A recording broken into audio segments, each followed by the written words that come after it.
Good evening बच्चों। एक elasticity पे बहुत ही इंपॉर्टेंट क्वेश्चन हम यहाँ पे करेंगे बच्चों। क्वेश्चन क्या कह रहा है? A rod is pulled according to diagram, then find total elongation in rod. Question समझिए। क्वेश्चन कह रहा है कि एक रॉड पे कुछ ऐसे फोर्सेज लग रहे हैं। इस क्रॉस सेक्शन पे फोर्स इधर 3F अमाउंट का लग रहा है और इधर F और 2F अर्थात कि टोटल इधर इस डायरेक्शन में भी फोर्स कितना लग रहा है बच्चों? 3F अमाउंट का लग रहा है। अब ऐसी स्थिति में आपको फाइंड करना है कि टोटल एलोंगेशन इन रॉड क्या होगा। अच्छा देखिए बच्चों, सॉल्यूशन इसका बनाते हैं हम। अगर रॉड को देखें तो इधर भी इसको 3F फोर्स से खींचा जा रहा है और इधर भी इसको 3F फोर्स से खींचा जा रहा है, अर्थात कि हम कह सकते हैं कि रॉड रेस्ट में रहेगा।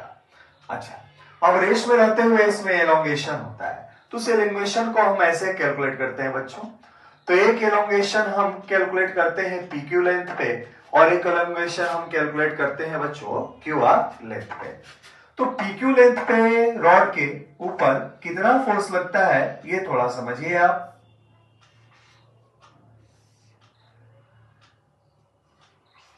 इधर लग रहा है फोर्स बच्चों 3F।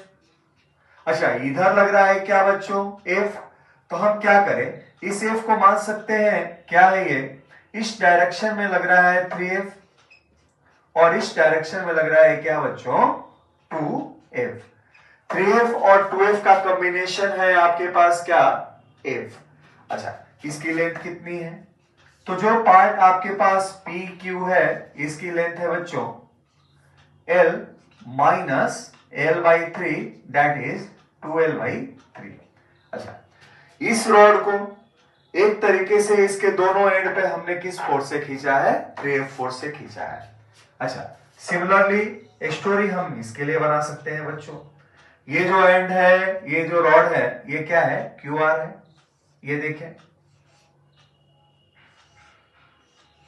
इसकी लेंथ कितनी है? तो इसकी लेंथ दे रखी है क्वेश्चन में QR की L/3।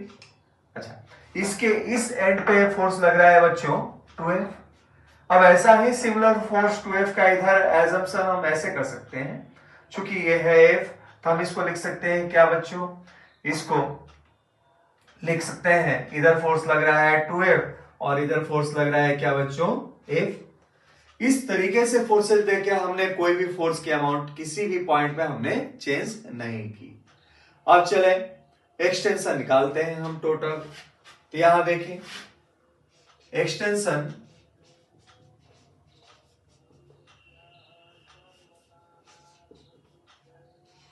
इन पार्ट PQ पार्ट पे कितना एक्सटेंशन होगा बच्चों? तो इसके लिए हम हुक्स लॉ अप्लाई करते हैं PQ पार्ट पे। क्रॉस सेक्शनल एरिया अगर A मान लिया जाए तो स्ट्रेस आपने अप्लाई किया रॉड पे कितना? 3F/A। ये इक्वल टू होगा Y टाइम्स, अब इसमें डेवलप स्ट्रेन, तो इसके अंदर मान लिया जाए बच्चों एक्सटेंशन कितना है? लेट एक्सटेंशन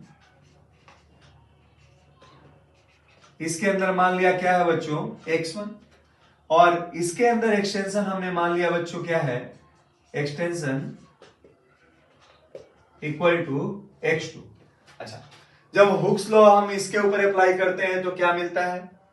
तो 3F/A equal to Young modulus into extension divided by length of PQ और PQ की लेंथ कितनी है बच्चों?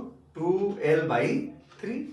अच्छा इसको लिखा जा सकता है 3 ऊपर जाएगा 3y(x1) डिवाइडेड बाई 2L। यहां से बच्चों मिल गया क्या? x1 की value that is extension in part PQ equal to 2L इधर जाके मल्टीप्लाई होगा 3F into 2L divided by 3y(a) नीचे आ जाएगा। अच्छा 3 से 3 कैंसिल आउट, ये हो गया क्या बच्चों?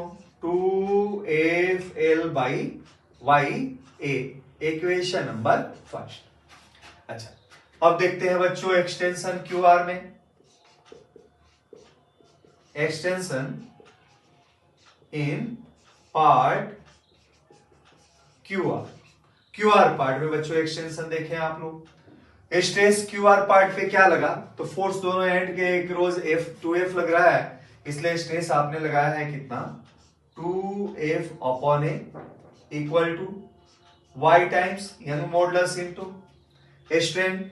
अब इसमें स्ट्रेन कितना होगा, तो चेंज इन लेंथ अर्थात के एक्सटेंशन x2 माना है हमने, और इसके लिए लेंथ कितनी है हमारे पास L/3। इसको सॉल्व करेंगे तो 3 ऊपर जाएगा, 3y(x2) डिवाइडेड बाई L। अब यहां से हम कैलकुलेट कर सकते हैं बच्चों x2 equal to 2FL divided by 3YA। अब दोनों पार्ट में एक्सटेंशन बच्चों आपको मिल गया। अब आपको टोटल एक्सटेंशन निकालना है, तो टोटल एक्सटेंशन कितना आ जाएगा x1 प्लस x2। अब x1 और x2 की वैल्यू हम यहां पे पुट कर देंगे। x1 की वैल्यू है बच्चों 2FL अपॉन YA, और रही बात x2 की तो उसकी वैल्यू है 2FL अपॉन 3YA, है ना। चलिए अब इसको सॉल्व करते हैं बच्चों। इसको सॉल्व किया तो ये मिल गया क्या बच्चों 8/3FL अपॉन YA। इस तरीके से हम इसमें total elongation in this stage wire में हम निकाल सकते हैं। तो चलिए बच्चों हम इलास्टिसिटी पे एक और क्वेश्चन करते हैं।